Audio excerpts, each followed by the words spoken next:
Michael Sam was picked in the NFL draft by the Rams. He went in, I think it was the 7th round, number 200-something or 300-something. And naturally, it's big news because it's the first openly gay player in the NFL. And there was a camera on him when he got the news. Of course, he, cried a little bit. He was overwhelmed with emotion, as I'm sure most, if not all, people would be. And then he kissed his boyfriend.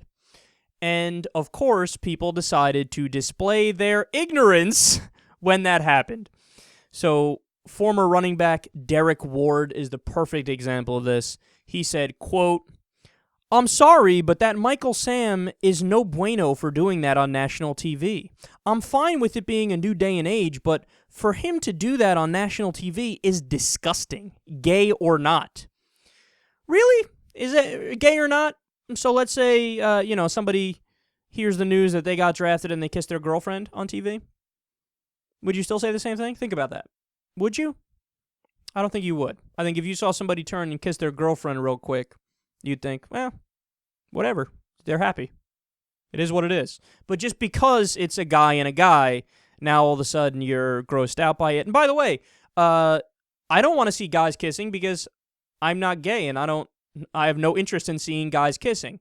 But does that mean that I'm going to tweet about it and say that it's wrong and you shouldn't have showed it and it's terrible? No, because it's none of my fucking business. I mean, look, I'm not going to seek it out, but if they happen to do it because they're happy, because they got this amazing news, why are you trying to bring them down? Wait, he actually continues. He says, "Man, you got little kids looking at the draft. I can't believe ESPN even allowed that to happen." All right, again, so what do you think's going to happen? Little kids see Michael Sam kiss his boyfriend, and now all of a sudden they want to blow somebody behind a dumpster next to an Arby's? That doesn't happen. Either you're gay or you're not gay. Your sexuality is your sexuality. Some people are gay, some people are bi, some people are straight. There's a spectrum of sexuality. If somebody's straight, they're not going to all of a sudden, "Oh man, I really want to kiss a dude because I saw Michael Sam do it." That's ridiculous, which, by the way, makes you question, I don't know what kind of sexuality Derek Ward has, but it's up in the air now. He continues, quote, "The paring your tongue into the other person's mouth is a little overboard, but people seen that as, oh, I'm bashing him because he's gay. Who cares? No need to say dumb stuff on here, though. If you don't like what I say, 1, stop following me, 2, stop commenting on what I say. Real simple." Yeah, it's funny you'd say that because I would say the same thing about you watching ESPN and seeing what happened with Michael Sam. If you really didn't want to see how Michael Sam was going to react, if you really didn't want to, see the possibility of that response at the draft, well, then don't watch it. Turn it off. Protest ESPN. "Oh, you don't like it. Okay, I'm not going to watch ESPN anymore." Go right ahead, big guy. Nobody's stopping you. The idea that you're telling other people, "Oh, if you don't like it, don't listen to me." Okay, if you don't like Michael Sam kissing, don't watch. Simple as that. He doesn't apply his own logic to himself.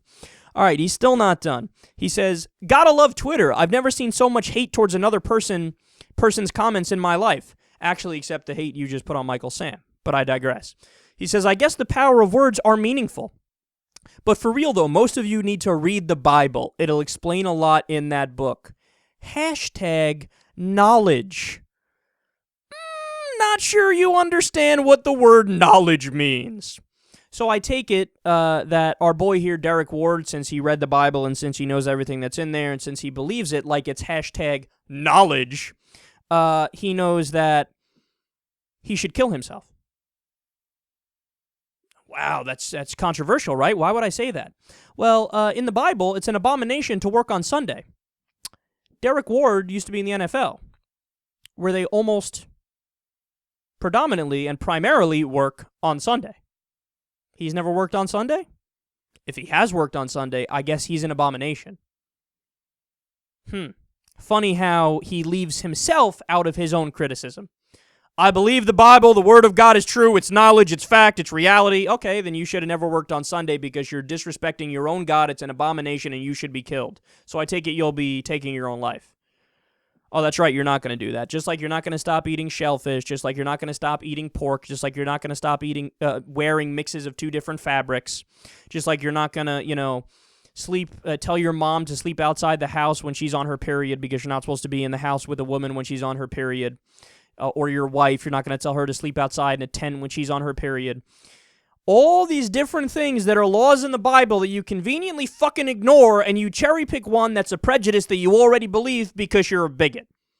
Funny how that works, man. You believe the Bible is hashtag knowledge, which it's not. It's nonsense, religious garble and fucking bullshit, just like every other holy book, like the Quran, like the Bhagavad Gita, like the Greek gods, like the Roman gods, you fucking name it. Just like Scientology, it's all garbage. But all right, you believe it, and you don't even believe it consistently. You cherry pick the shit to fit the beliefs you already have. That's really sad and really, really unintellectual and stupid.